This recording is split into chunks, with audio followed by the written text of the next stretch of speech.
एक तासावर आपुल्या मंदिरी बंधू हे सोडून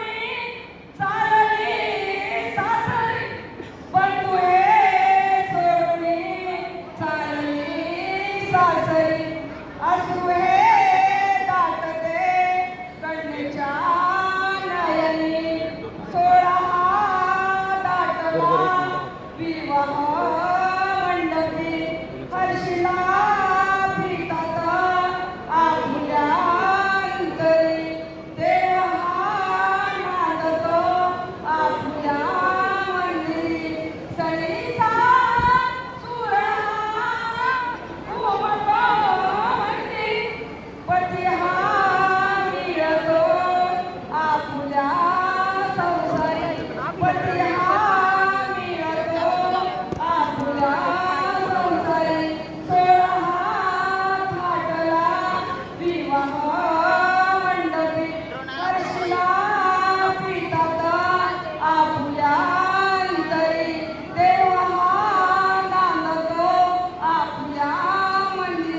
शुभमंगल